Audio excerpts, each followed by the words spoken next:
He said, leadership leads to complacency. Complacency leads to failure. Only the paranoid survive. He did a fantastic job of, frankly, killing his base and getting into short-term investments that made his stock look really good. And he ate the seed corn. What could possibly go wrong? You build a strong team, you empower them, you let the team figure out what makes sense and how to move forward, and you back them. But you can't do AI without CPUs. And now with this regenerative learning that's come from AI, you need more CPUs to really be that air traffic controller, to manage more data, to really get the potential of AI out of the GPU. That entrepreneurial spirit at Intel's never left. Got buried a little bit, got pushed aside, but now it's being revealed again. And some crazy great things are going to be happening soon. We are Intel. We lead. Hey, James, thanks a bunch for joining us here on Microjourneys. Longtime friend. We had a number of years that we had the ability to work together, so I'm excited to have you here today. Yeah, absolutely. It's been amazing. We've done very well. I appreciate you inviting me on board for this. Well, as I was talking with you earlier, your career has so many different major accolades. So I want to focus on some of the areas that I believe has helped shape where you're at today with Intel. So Cal Poly grad to start out, correct? Cal Poly Pomona grad. You're an SLO grad. We have to talk about that. No, I mean, the nice thing about being Cal Poly a grad, I think that has made both of us who we are today, is that, to go to Cal Poly, either Pomona or San Luis Obispo. I understand there's another one up there now. Still haven't found it. But you have to be born with a natural curiosity of wanting to be curious, not judgmental, and also have that internal drive to get things done. And, it's just like we were joking just earlier about how this year's Cal Poly float got the sweepstakes award of the Rose Parade. People have no idea. Those are volunteer engineering students that are doing that. And as the reason why I admire welding is that when I had to take my welding class at Cal Poly Pomona, I've never had such a humbling experience in my life. But it kind of goes back to a lot of stuff that we talk about. I'm pretty sure you and I have very similar backgrounds, but you know, as I said, you have to be a special person to go there.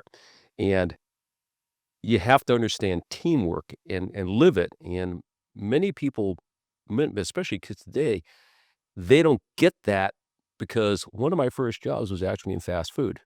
I actually worked at A&W, which meant you had to cook to order, which meant if there's only three of you, and you're here, I grew up in Lancaster, California, in the hot desert, and there's three of you behind there, and you're serving orders, cooking them like crazy. You learn teamwork very quickly. You learn how to get your job done, and you also learn whether it's for you or not. So you develop a work ethic, because you're cooking it yourself. You learn how to work with a team, because you can't leave your teammate down.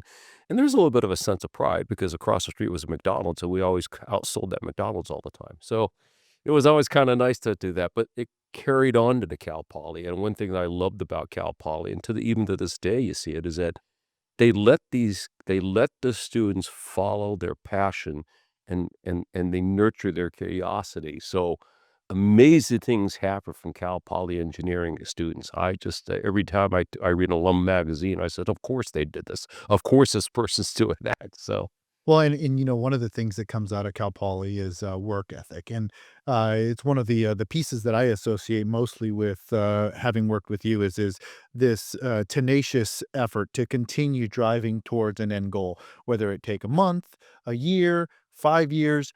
That end goal is something that continues to be driven, and I think that was kind of an embodiment of the Cal Poly ecosystem. Would you agree with that? oh, absolutely. I think that, you know, there's too many people. One thing that drives me crazy, and maybe it's because working in fast food and stuff like that, is that you literally cannot just throw a thing over the fence. You got to make sure it gets in there and it's thing. And same thing with being an engineer, is that engineers by nature take pride. Good engineers take pride in what they do. They want to see something to fruition. And a lot of times it takes a while to not try to do it all yourself, but to learn to do it yourself and trust other people. But either way, you want to know what happened to that at the end. And I think that's what it is. We were both lucky to have professors that nurtured that curiosity and gave us the resources to do so. I mean, sometimes I wonder why some of the stuff I did in some of the labs, I'm glad I'm still alive or not maimed, but it's kinda nice. Well, I keep referencing that we've known each other for quite some time.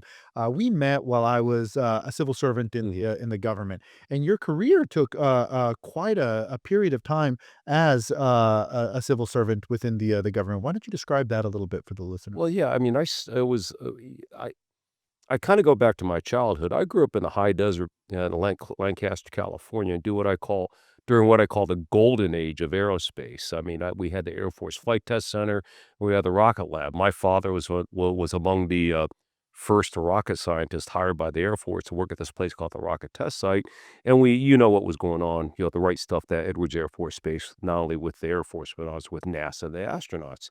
So that meant you were in a community that was full of professionals. So they cared about the schools, and it was a small enough community so you kinda knew everybody. In fact, I think that's one reason why I'm still close with a lot of my friends that grew up there is that we all went to the same high school. Our parents knew each other. We all had some sort of cross reference. And so you've got this natural curiosity and, maybe it's something with genetics, who knows? So you had this natural brain power going all over the place that you could do things.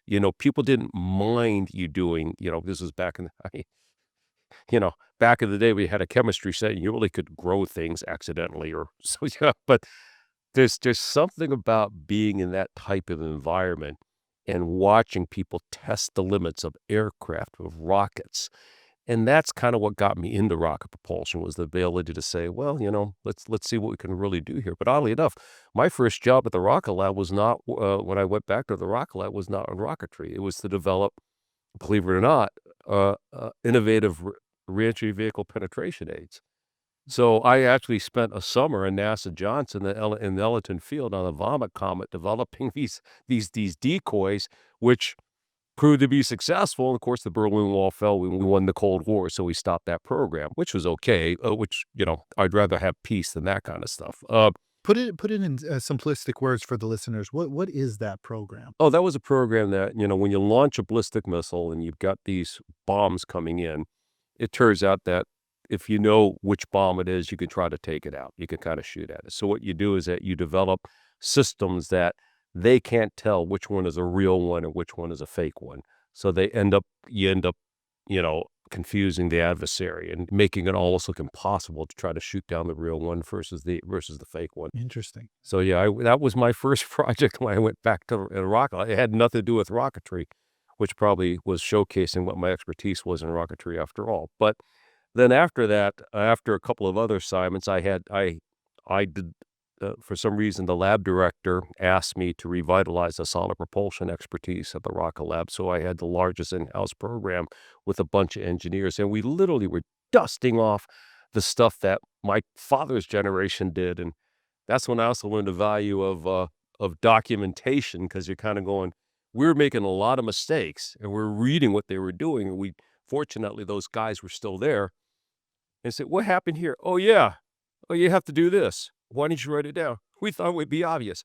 Guess what? It's not obvious. So I learned the value of documentation at that, doing that type of stuff. Whereas, I can't tell you how many fires we accidentally set in the desert during that time. But maybe it's because of that tenacity and training that the director eventually asked me, "Hey, could you help out? Every year we're losing money on the rocket propulsion budget. You know, what can we do there?" And that's why I later became chief of plans and programs for rocket propulsion at the Air Force to learn how the budget process works, learn who the stakeholders were, learn who really can make a difference and who can't, and got that important line to communicate to people who make a difference why this is valuable and why this is worth the investment.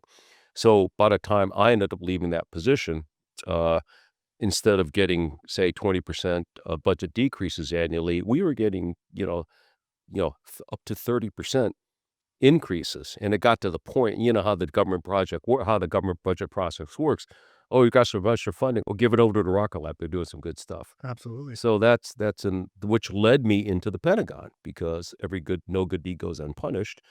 So I went into the DDR&E working for a great man, the late Dr. Don Dix. And this was a time Anita Jones was the director of defense research engineer at the time.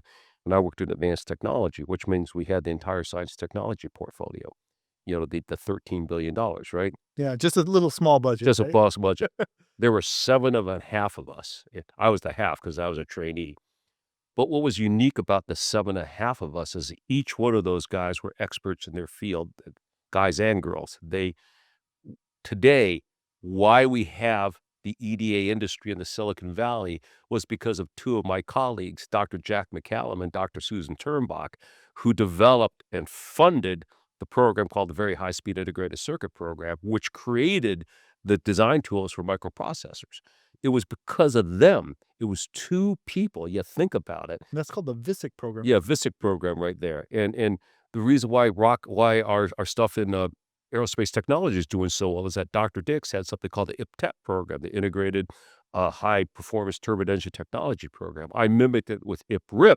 I developed the IPRIP program, the Integrated High Payoff Rocket Propulsion Technology program, but a lot of the technology you see today came from the fact that you had 7 and a half highly dedicated people. Yeah, at the time when I first came here in the DC, I was geographic bachelor, and I remember one day my boss was very concerned I was spending my weekends in the Pentagon because it was so interesting. And let's face it, back then we had Z-248s and other type like that. And one day I badged into the Pentagon. I went up to the door with a cipher lock, and it was actually locked. I figured I think somebody's giving me a hint that I shouldn't be here Yeah, this today. badge was should be marking, right? It was a so and of course, I parlayed that. I did a lot of interesting things with strategic systems. One reason that I think the strategic system program likes me is that I developed the technology for the famous strategic systems program, which kind of saved technologies for the fleet ballistic missile, even the submarine fleet. Learned a lot interesting about things about that, and also so that got me into the Office of Naval Research. That when Admiral Gaffney you know, was looking at how to and Dr. Salfer were looking at how to reform O&R to where it was I don't know where it is today, but to the discovery and innovation and future data capabilities and that type of stuff. They mimicked a lot of the work I did on my program called Air and Surface Weapons Technology, where I put in the goals and stuff like that. So a lot of it is I've been very lucky. I've been asked to do some very interesting assignments.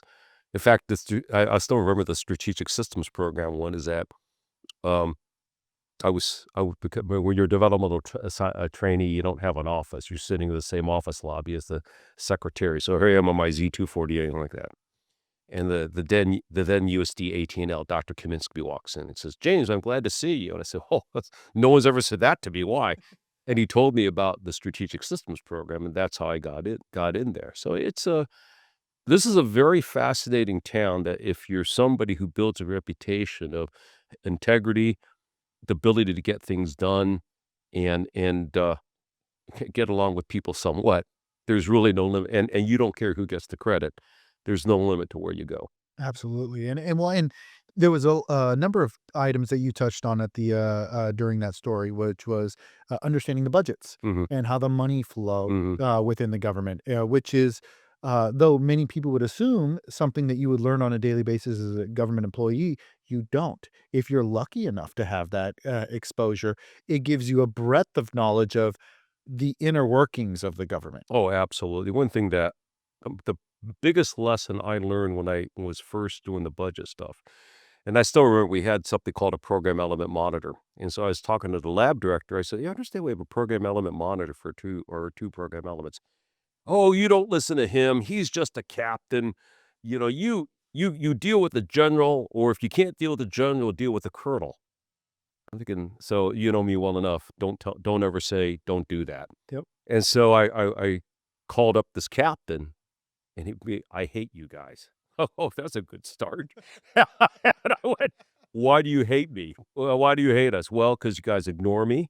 You basically, you have no you disrespect me all the time." And I said, "Look, there's a new sheriff in town. What's it gonna take?" And he said, "Well, tell you what, now keep in mind I was working still out at Edwards Air Force Base, and he's in the Pentagon.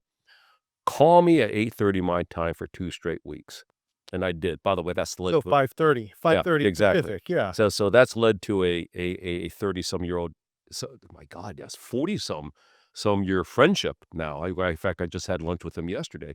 Um, But what we found was that, those budget drills that we would generally lose money, well, because I was calling him at 8:30 in the morning his time, we would generally take care of the budget drills for the rocket line, and usually he was able to add funding to it, because and by the time it go down to Los Angeles, they would get this Edward Jazari responded. I think they got a little irritated, and thank God my lab director flew me top cover like, he's doing what I asked you to do." But later, when I found out the value of money, it's just like when I went to the office and they were research. They said, "Don't talk to John King, the O&R comptroller." So James make an appointment to have a lunch meeting with John King. And so I went over my program and why it's important. Now, this is kind of funny. He says, "You're from Lancaster." I said, "Yeah, I am." He says, "Have you ever heard of the Antelope Valley Indian Museum?" I said, "Oh my God, we used to go there for field trips all the time. Cub Scouts, Boy Scouts used to do that all the time. I love the place." Big smile on his face. I helped start that museum. Get out of here. No. And so from then on, you know, and by this time, I'd also learned how to get budget top cover from Congress. Yeah. And so it got to the point that O&R comptroller, God, I hope he's not hearing this, but now, but Tom Paine at the time, he used to get so frustrated because he tried to cut my budget. Not only was it restored by the comptroller, usually it was restored and added to something to make sure, what don't you understand? So you learn following the money is very quick, but the key is that you have to have integrity. I am doing this because of this. And nothing this ta you and that integrity is built is it takes a long time to build. Yes, people will understand occasional stumbles because things happen.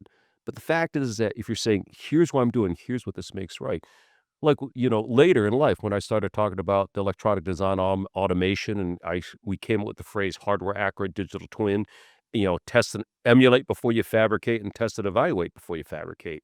One of the myths I had to break was when somebody would say, "Well, you don't want to do ASICs because it's really easy to just do something nefarious to one." Until I saw what the modern fabrication process was, and I actually showed him pictures I turned on. I said, "This is a picture of a modern fab. We had to turn on the lights to show you the inside because there's no humans. Mhm. And, oh, by the way, it's all about quality control. You can't just do something to one, this." And you start breaking down the myths, and you've got something when they give you a test.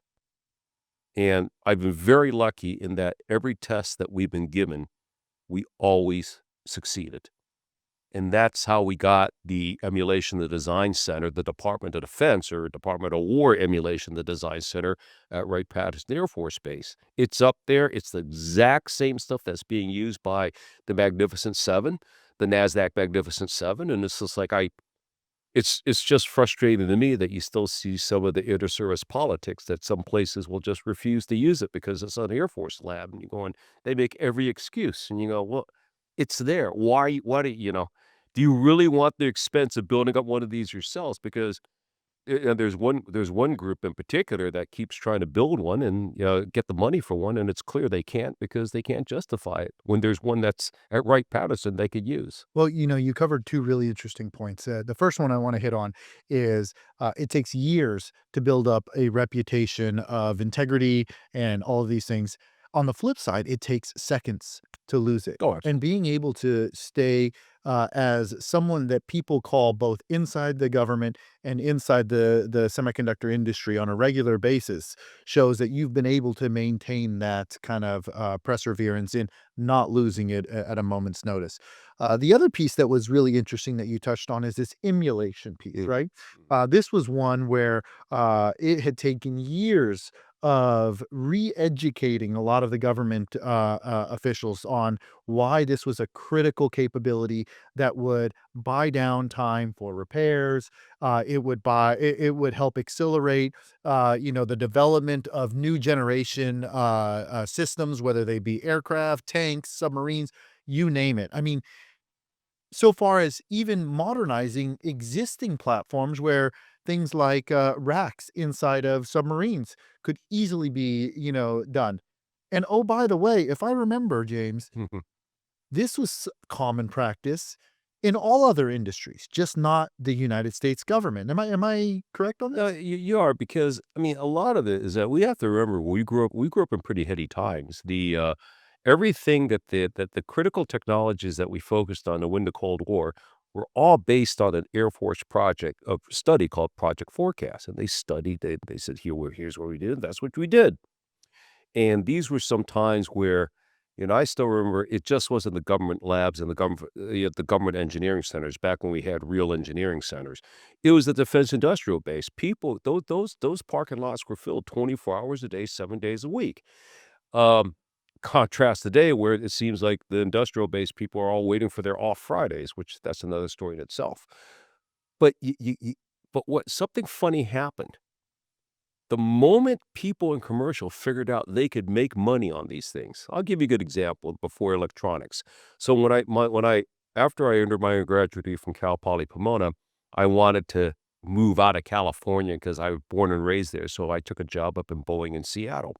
So I was the one who not only helped Boeing build the first railgun, which is why no railguns will, yeah, they're a long ways from being practical. And I developed the, system for the, space-based kinetic kill vehicles.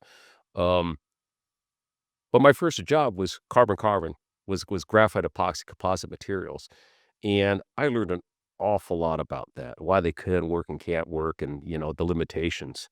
The funny thing about it is that you know how carbon-carbon and graphite epoxy are used nowadays, why they're successful? What's that? Nice decorations on cars. You don't need a perfect piece of composite material. You can make it look real decorative. I'm at the point I saw a keychain recently that was carbon carbon. This is like they made the market. And that's what happened with electronics. Um, Dr. McCallum and Dr. Turnbach got the industry, and this is back when the defense industrial base had no kidding S&T people that were trying to if you go take a look at that VISIC report, you'll see all the companies and all these leading names that were working on this VISIC project to make it a reality. You contrast the day to, DARPA's much vaunted ERI that I still don't know what's going on with it, but it's all been awarded to universities. That's another story in itself. But it couldn't transition. Why didn't it transition? Because the fault of S&T is that it just shows you a technology is possible. It doesn't give you the money to make it practical. And even though we've tried all sorts of things, and really wish they would have given Frank Kendall a chance to really make it to show how you could really make this work, but that's another story in itself. But something funny happened. At the time, the Silicon Valley was in very much in danger because everything that was being made was memory based, and no one can make memory better, faster, cheaper than the Japanese. In fact, people don't realize there was something called the US CHIPS Act back then, specifically to look at memory. Mhm. It wasn't until some guy named Andy Grove picked up the VISIC report and looked at it and says, "We need to get into microprocessors." That revolutionized the industry. Yeah, the Japanese were eating our lunch. They're absolutely, and now you see where we are nowadays, and you see Japan, oddly enough, is trying to figure out how to get into microprocessors, talking to Intel. But but but the thing is that the difference between the government and commercial is that if the commercial guys think you can make money on it, they throw all sorts of money at it, and they get the best people to get something that to make it practical, but they also stop it if it's, dumb ideas don't last long in commercial. The thing with government, it's just to me, it's like, especially in microelectronics, there this is gonna be highly controversial, but there aren't that many experts in microelectronics in the government anymore. I think there's less than maybe 5. Do you think it's part of the rotation that happens on a regular basis? Do you think there's just a talent lack that's in the industry? No, I think Yeah. it's because you can make money in the Silicon Valley. I think it's the fact that you sit there and we I talk about DARPA a lot, and, it ain't the DARPA George Hama, I'll tell you that. But, if you've got a great idea and you can go to Silicon Valley and have somebody fund it to get to a certain point, why would you wanna do that? Why wouldn't you wanna do that versus working with the government, making these little incremental things? Now, there are some brave people. I said those less than 5 people that are doing, but having been doing this now, and I can't believe I'm saying this, for 10 years, I can confidently say that within the defense industrial base, within the CETA contractors, the those expert contractors, there's not an expert there. I'll give you a good idea. One of the things that we worked on at Cadence on Joint Strike Fighter, um, there was a system, and I won't say what it is, but and because of that program, that's another can of worms itself. There was a system that the performer, who is already $500 million overrun, said is ready to go. The program office wasn't really sure about it, so they put and the government expert says it's ready to go. So the government invested a little bit of money working together with the few government experts there are. Within 3 weeks, we found and fixed 8 fatal design flaws, 3 of which were safety of flight. Wow. And the program office is still as valiantly as they're trying to push it, they're still kinda being ignored. And this is the key, and I think a lot of it is because the government still thinks their development process, at least until recently when they talked about acquisition reform, that was the knees bees. Oh, you've gotta do DT&E, then you do OT&E and all this other type of stuff. And I used to tell my good friend Arun Seraphin when he was up on the Hill, "You know what they call that in the commercial?" He says, "What?" I said, "Call it T&E." You know, they just do that. And then you get these people say, "Well, you're not getting, you're not fully testing it." And I have to keep reminding them. Guess how much a recall of an iPhone would cost? You don't think they're doing it? I don't know what you got, so one of my favorite lines, and people still don't believe it, it takes about 8 million lines of software to run a Joint Strike Fighter. It takes 150 million lines of software to run a Ford F-150 pickup truck, and only one of those has a bumper-to-bumper warranty and occasionally a rebate. And you take a look at the amount of electronics there are on nowadays, we have Waymo taxis out there. Just rode in my first one this last week. Exactly. The aerospace guys and will say, "Well, look at the amount of the sophistication of an F-22 versus an F-15 and an F-35 to an F-22." You're absolutely right. But take a look at a car that 10 years ago to a car now, which is near autonomous driving, and you can afford that car. Well, and it poses the question, if the program executive office, the ones that have the check, the mission requirements and the such, cannot influence change on this company that you're describing, then who's really in charge here? Oh, we've been talking about I mean, I think that's why it was very interesting with, I think, the national security strategy said, "Reinvigorate the defense industrial base." But what they said was get new entrants, and that's why something we talk about with Intel is say, "Well, let's see. We've got a foundry. We've got top cover. We've got some of the best engineers in there. We're looking at the defense market. We're just gonna lead. We're just going to lead." And this is a perfect segue. So Intel has been a very interesting company, one that has seen the top and seen all the scrutiny. And now it seems like there's this humongous paradigm shift within Intel. The Intel of as little as 2 years ago is a very different model than the Intel of today. So, can you describe a little bit about what that was and why this paradigm shift seems to be happening at Intel? I think it's 2 things. First off, of all things, I keep bringing back Andy Grove. I've been reading a lot of them lately, you might imagine.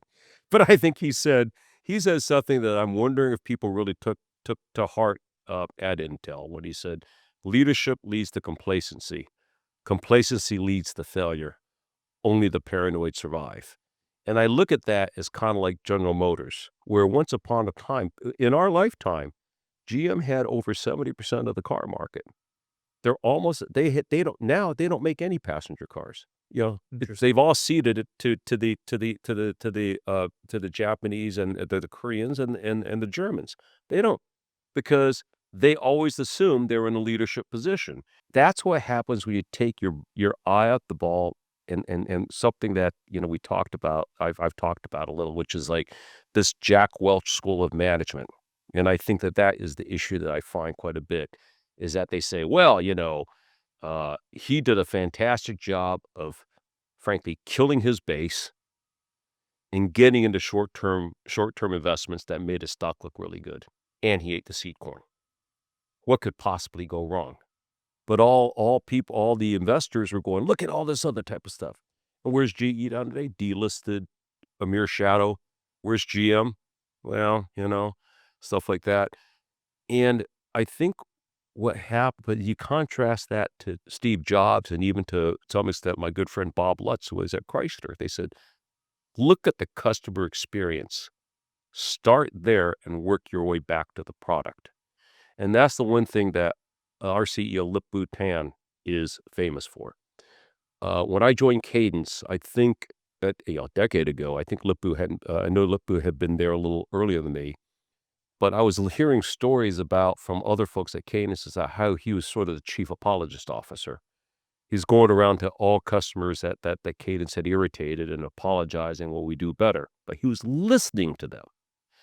There's a reason why we're doing these great emulation systems because he's networked so well and listening to him, he's saying, "What are you looking for? What are you looking for?" And he was able to figure out how to delight them. The reason why you can emulate before you fabricate is that Lip-Bu was listening to people saying, "You know what?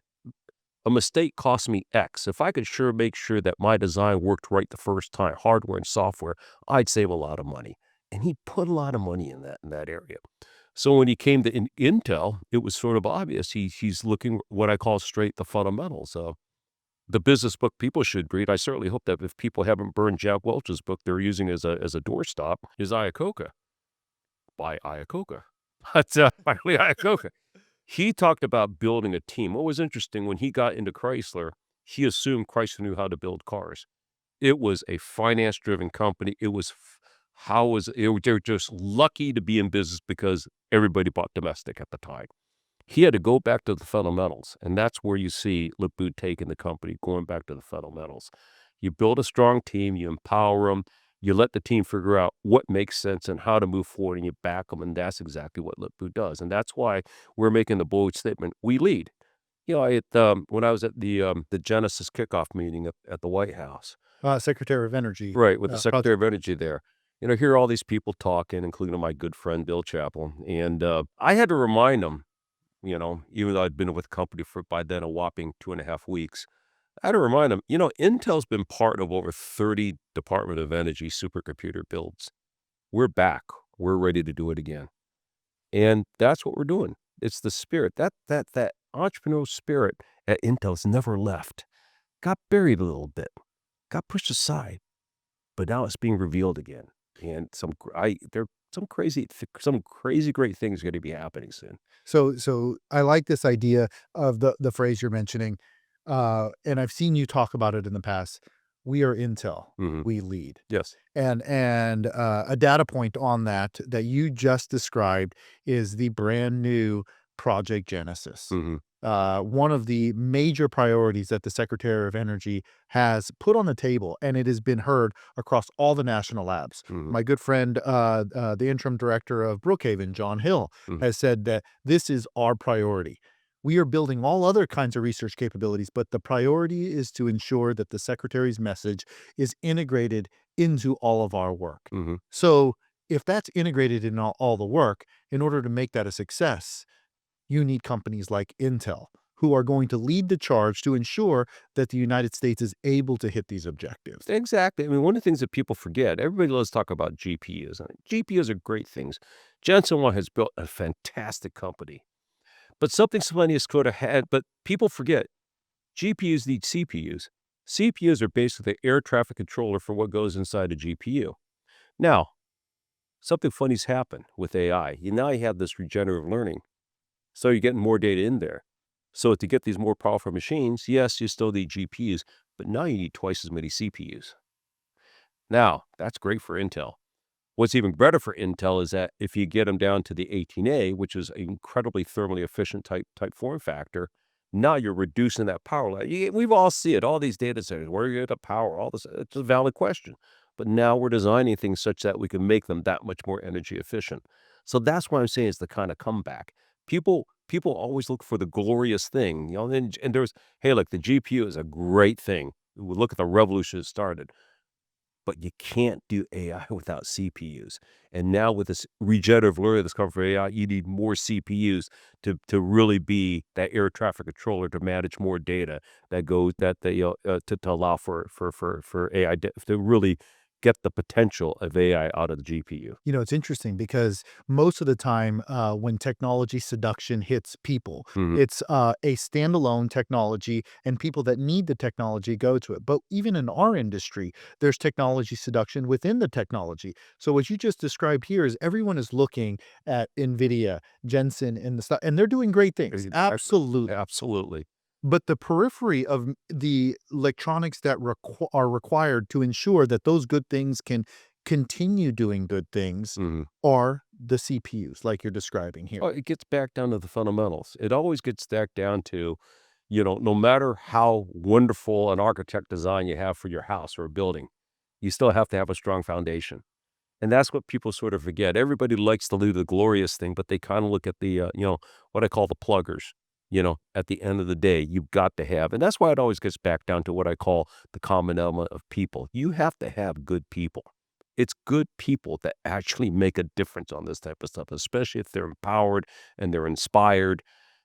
And we get back to what's going on with the programs like, that use these ACAT 1 programs that are incredibly overrun, and behind schedule, but the PEO seem almost shackled to do anything. It's because, you know, you kinda get this, "Well, you need to do this, so you're gonna do it to this company, and you should." This is like, why are you subsidizing something that's failing? Fix it and let the company figure out if that's a business decision how to do it. And the nice thing about electronic systems, the government has that fixed now. They own a company, they own part of a company that can go in there and is gonna go in there and say, "Okay, well, here's what we can do. Oh, by the way, you're gonna get everything you want. You want a hardware or digital twin to make sure that it works before you fabricate it. There it is. Government purpose data rights, you got the data rights, you got the design, you got the right to repair. Here it is right here." Well, and the other interesting thing here, we've talked a lot about this kind of set of intersections, right? Technology, foundry capabilities, Department of War. Mhm, The president has put out a number of initiatives, right? Everything from shipbuilding to improving our NC3 or our nuclear deterrent, mhm, Golden Dome, mhm. a variety of these different pieces. The more I learn about, one of your guys' processes, which I think is a very unique one in itself, is your 18A process. Mhm. 18A, 1.8 nanometers is the node size of this. Yeah. Um, but within that and the processing, materials associated with it create a inherent rad hard capability. So now, as someone that follows this, quite regularly, I start connecting the dots. If we're going to lead as a nation from a fabrication perspective with state of the art, with an inherent rad tolerant technology, now a lot of these presidential priorities are going to be addressed. Am I tracking this right? No, I can't really comment too much on the rare hard stuff because frankly, I've not seen the data. I don't know what's going on there, but I can't say physics is physics. So it probably is an advantage. I just don't know what that really is at this point. But I will say the real opportunity is that when the president puts out something that they're saying, you guys are just getting, he might have been targeting one company, but I think he meant the entire defense industrial base. You guys are just getting bonuses and stock buybacks, and where the heck is my stuff? You notice how they've all been kind of strangely silent of late? Because that's the reality. I mean, one of the things that really got me, I moved back to Southern California in 2009 to 2013. For a variety of reasons, I thought my family would, my family, I thought they would thrive in that Orange County environment. I said, I was working in the defense industrial base company. Nothing jaded me than that experience. I had never seen I saw the industrial it was not the industrial base I was used that I grew up with in the late '60s and early '70s where everybody's working hard to get the job done. I the amount of wo I mean, I'll give you a good example. I won't name the company, but uh, a new vice president was installed in a certain sector. That his his credentials that he was a former Navy pilot and apparently really good at kissing ass. Okay. And he put in there, and the first thing he did was get rid of his major competition, which happened to be the president of the organization I was in. This was a engineering group. He put in a manufacturing guy. Okay, which would be okay, except this guy was a very interesting guy. I don't think he liked people because the first thing he did, he kinda told the secretary, I don't take appointments," and he took the chairs out of his office so no one could sit down. But what was sort of interesting about that is that they brought him in, and the guy would never relocate to California, but because he had a medical condition, he was allowed to fly first class weekly round trip from Ohio to California. And because he had a medical condition, he stayed at five-star hotels. And because he had a medical condition, I think I think it was I think it was interesting to see you knew who had the Mercedes in the parking lot every time. Interesting. And what was also interesting was that I don't know how he did it, but he had staff dinners every week with his immediate staff at five-star hotels in Southern California. Keep in mind, the company was not making money. They were laying people off. Wow. And you looked at that and you go, "How on earth could this be happening? Why is this happening?" I wish I could say that they were only a company like that, but others I worked for were just as bad. You just go, "You know, what's happened here?" I mean, it's there's just a disbelief when you sit there and you take people alleged that they were supposed to be tech fellows in the defense industrial base, and you take them over to the Silicon Valley, and you sit there and with to a customer, and that customer says, "We don't build anything until we know it works." And these tech fellows say, "That's not possible." And then they explain it to him again, and the tech fellows say, "Have you ever had to build anything, toward a schedule?" And that's when I usually have to stop the meeting and say, "Yeah, it's called Christmas. They do it all the time, guys. Oh, yeah. Just because you don't know how to do it, it's impossible to you, but people know how to do it." You missed the deadline, your company's done. Exactly. You see that, and I think that's kind of, to me, sort of the sad state of affairs that we see there nowadays. As I said, off Fridays? Really? You're working as hard as you can? You know, as I said, I just that really jaded me toward the defense industrial base, and a lot of it is we talked about my experience because I was at that level. Granted, where I was in Washington, D.C. It was very humbling to be at that level again, but I gotta see what really goes on. It makes you ask a lot of questions about schedule slips and, cost overruns when the stuff that you're describing, plays a factor. Off Fridays, I'm taking these VIP dinners and all of that kind of stuff. It bodes a lot of questions. Well, one of the things that we talked about is that, program reviews. We know what a program review is on a government program, basically, the program stops work for 6 weeks because the performer spends 4 weeks with their sales and their subcontractors making sure that their charts say nothing offensive, and then you spend a week holding hands as singing Kumbaya, having some nice dinners, and toasting each other's success, and then it takes a week to kinda get back to work because everybody stopped, and that's when the government gets the, "Oh, by the way, we're behind schedule or over budget." I remember one of the times when I was at DMEA, we were working on a emulation activity, Mhm, and there was a set of slides that went up, and you said, "Guys, we're not presenting these slides." And the people that were on the line said, "Well, why not?" mhm, And you said, "Because that's not the truth. These things need to be corrected, and we need to address them. right, And if they're not addressed, then the end client is going to be upset. So we need to address this, call out what is not working and what is working." mhm, And it was interesting because the tone of the meeting was exactly what you described. It was a kumbaya setting. Everyone just was happy to be on a call. yes, At the end of the meeting, it was almost like there was this resurgent pride, like, well, I can't be the one that is letting this fail. Let's find a way to make this happen. So, going back to your point, the success is built on the people mhm. and the people's motivation. I mean, that was just a prime example I remember back from our days of working directly together on an instance where the people took ownership when they were positioned with the problem. Exactly. I mean, and they say, "Take ownership, make sure this thing happens," because it's very difficult to fire somebody in government. We know that, though I think steps are being taken on that end. In the defense world, people get let go, but there's always a soft landing. Okay. There's no soft landing as a commercial. I mean, it's people are let go, period. And yeah, you might get a little something, but they're let go. It's a highly competitive world out there, and it's and it I don't think people sometimes there's this cocoon in the defense world, and that it's almost kind of a, r you know, it's like doing time travel, walking back in the '90s and the early 2000s to see how things are done without them recognizing the world's will. They had a really interesting article today in the Wall Street Journal specifically about that, and the tone of the art. I don't really quite appreciate the tone of how it was written, but the point was pretty clear. Um, the president wants more manufacturing in the U.S.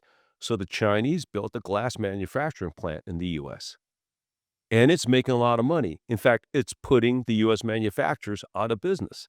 And I oh my god, it's just like, yeah, this is just like when the big 3 automakers demanded to have, "You're gonna build Japanese car built has sell you better build them in the US."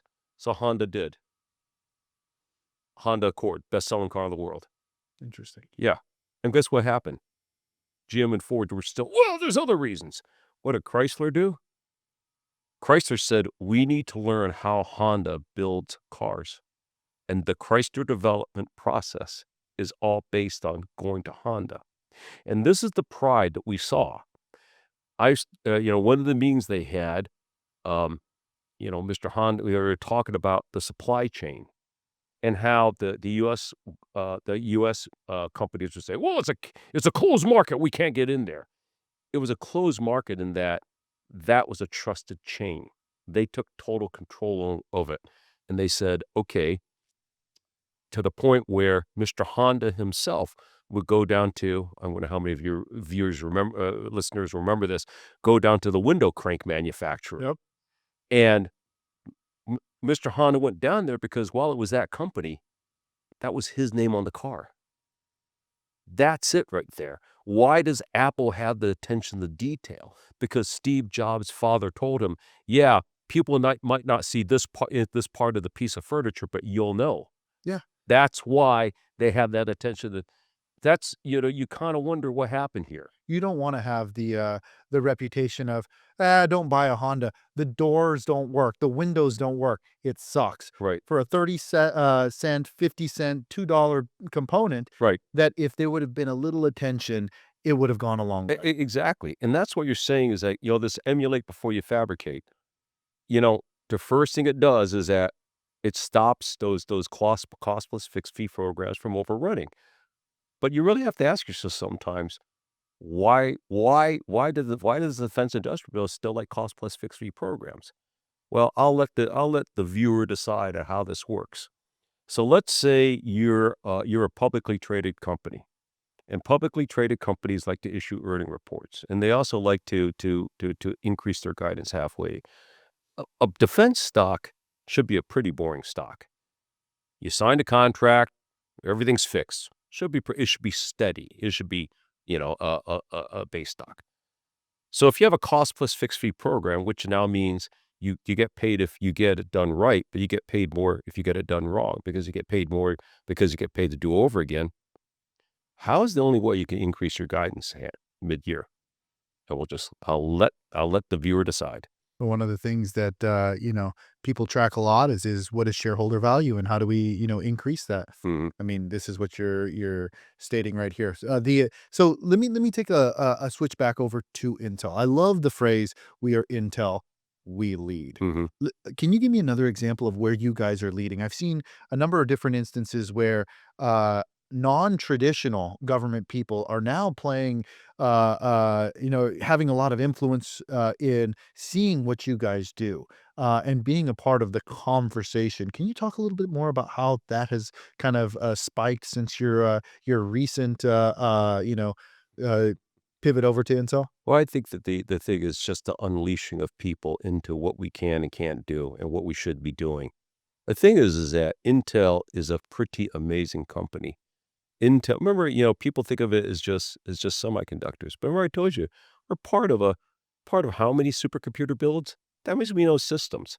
So if we know systems, we could take a look at components and systems to say, why can't we make these type of things? That means we know electronic systems architectures. We can architect things to make it as most efficient as possible. Why do we have to know that? Because when you're making a semiconductor, you could say in a certain way, you could say, here's the payoffs it gives you system wide. So that's why I'm saying we're Intel, we lead. We know your problems. We know we can get this through. We know how the benefits that will give us. Just that example I gave you about data centers, about how data centers are growing, the growing need of for CPUs in these data centers that have GPUs in them. It's just like, well, if you go 18A, you can use a lot less power. Isn't that of interest to you? That's why. You have to start looking at it from the perspective of the customer. I will tell you now, so I learned that from the auto industry. Okay, nobody cares what type of technologies made the car. What they want to do, is it reliable? Will I have to take it back to the shop? Will I look good in it? And does it come in the color I want? I mean, that's it. It but you've gotta make sure that a person that builds, and, oh, by the way, will I be proud to own it? And that's what you have to focus on, and you have to dissect, what does that mean to be proud to own it? Do you wanna be the guy, the person that's always taking their car back to the shop for one reason or another, or do you wanna have somebody that's a solid type reliability, you can jump in, it's got the latest features, everything, everything's gonna work, and that's why I talk about, it's very never it's very hard to buy a bad car, a poor quality product. I'm sure it's out there, but because with everything that's been done with manufacturing science, digital twinning on how to make sure to build this thing before it goes in, all the emulate before you fabricate, all the testing that's done, it's very hard to buy a product. And even in the racing world. When I was at Cadence, McLaren, the Formula One team, perennial also ran. Cadence did an agreement with them. Suddenly, McLaren got access to not only our engineering, our electronic design automation tools to help with the engineering engine control units. They also got access to our computational fluid dynamics capabilities. Interesting. So suddenly, they could be really looking at the aerodynamics without having. You go take a look at the movie Formula One F1. I thought that was interesting that they're putting it in that they were putting stuff in the wind tunnel. Well, no, you could do a lot with CFD, especially what Cadence has with the millennial machines they have nowadays. And that suddenly became last year, guy was world champion, McLaren. Funny how that worked out. Yeah, funny how that works, Yeah. isn't it? Yeah. It's, one of the things that, I also think about with Intel is there's been a separation of the fabrication market. So for some of the viewers out there, not all fabrication facilities that you hear in the news and the such are playing in the same ecosystem. You have, your power electronics, which uses a completely different, node size and set of, processes and the such.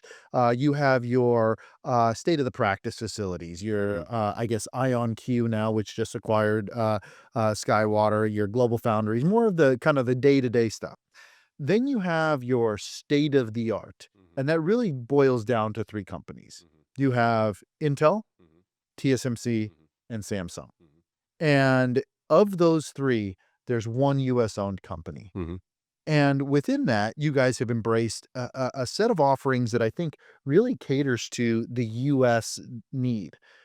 Pure play offerings, which means that I, as a designer, could leverage Intel for your guys' process. mhm, You also have, the onset of a brand new technology, your 14A, which is in development right now.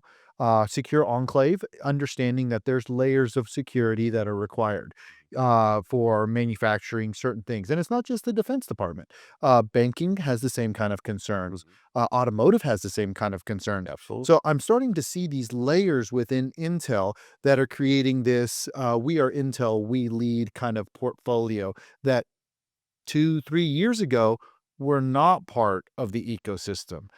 How is that drive continuing to support this vision of a new Intel, the reemergence of Intel? I think a lot of it, believe me, I still wonder how a mechanical engineer is in the middle of all this greatness in terms of the semiconductor world all the time. It's like, well, I can make the enclosure. I'm pretty good at that. But the rest of you guys, I think what it is in my mind, it goes back to uh, when I was working in DDR&E. I was the staff specialist for conventional weapons.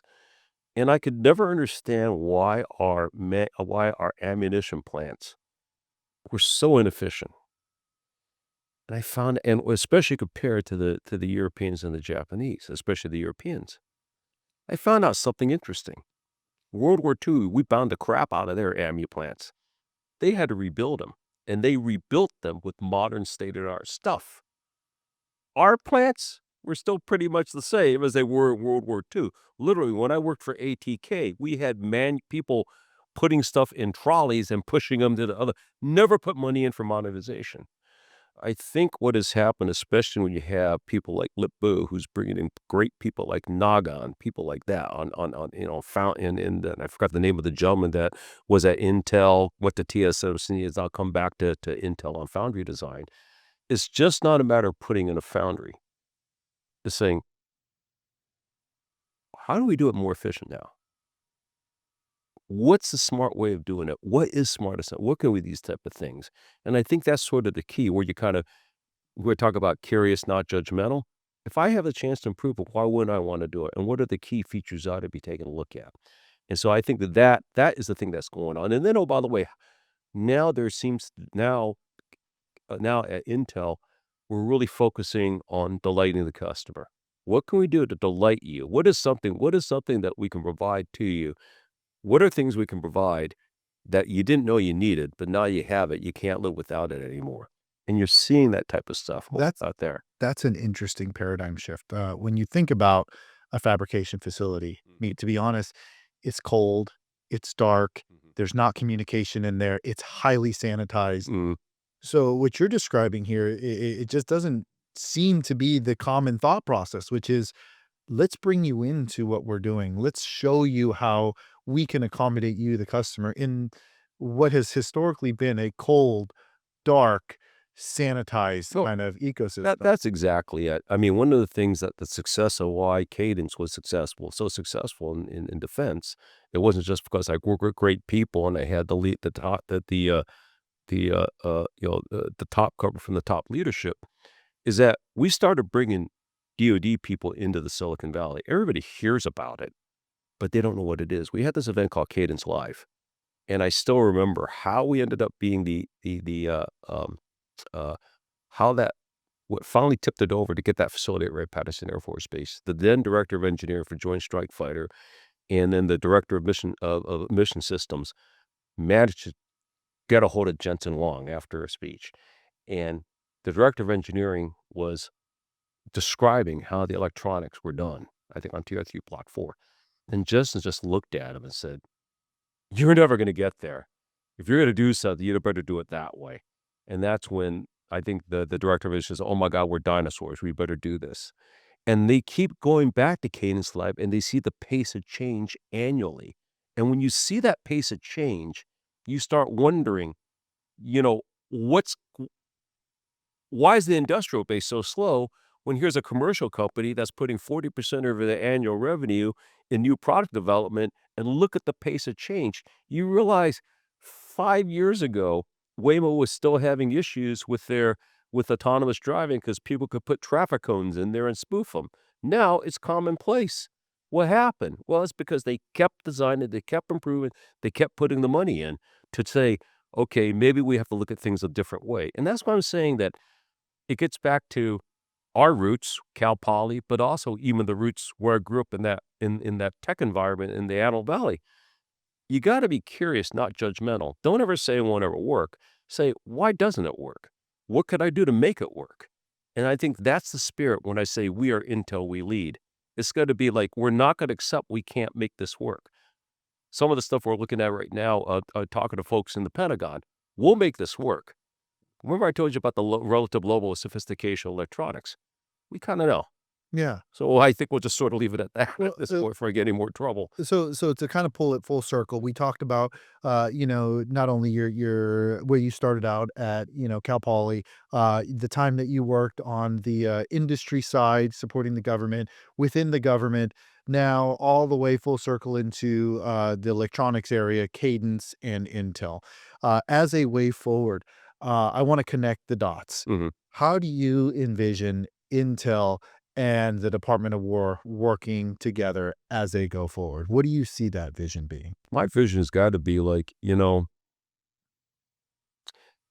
there's no reason why Intel shouldn't be the Palantir for defense electronic systems, hardware. No reason, none whatsoever. Government owns part of it. You got the foundry. You got the best talent in the world that can do this type of stuff. Go back to mill standards and actually say, we will set the standards. We will work with Intel, will work with the department to go back to standards. Take control of the critical supply chains as this is what you're going to do. This is what you have. Here's the interfaces. If you're going to do something, this is what it means. And I think that's it. I think the government needs to Intel can help the government become not only a smart buyer. We don't need smart buyers. We need smart engineers back in there, smart technical people. Because one of the things that when I was working at Edwards, you didn't touch an airplane unless Aeronautical Systems Command at Wright-Patterson Air Force said you can do that. And, Europlace, one of the silliest things that they ever did when they put DMEA together was, well, you can't compete against industry. Well, no, you can't. You should be leading the industry. And that's the thing that people should be taking a look at. It's like, as I said earlier, within the department, I can count maybe 5 people. In the industrial base, you got to be joking, you know. And yeah, it's plain and simple. So hopefully there are some people that they are and I think the word's getting out there. It's just like, no, attitudes are changing. We got to do something different. Why not try this? And I think part of the reason why I was excited this opportunity is that you don't get a chance too often to really make a difference. This is going to be one of those times. I absolutely agree with you. I think that there is this excitement around electronics right now. Mhm. There is now a foundation established with specifically Intel, with the government ownership piece. So now that we have a foundation and there's excitement, let's build. Absolutely. Let's build, let's continue building, and let's not only build for prosperity of the electronics community, but let's build for a secure nation, and that comes from the electronics we incorporate. So national security heavily tied in. So Exactly. James, I couldn't thank you enough for being here on the podcast. Very excited to see how your influence and the progression of Intel continue to grow. So I really appreciate it. Absolutely. By the way, my Intel pin stay, see, I joke about it. This is how you could tell that a mechanical engineer did not design this pin, lapel pin, because they would have put 2 prongs in. Otherwise, this thing kind of spins around. So maybe that would be my last encouragement to Intel. Make one of these lapel pins with 2 prongs in it. So, Well, thanks again, James. thank you. I really do appreciate it. It's been a pleasure. I've enjoyed it quite a bit.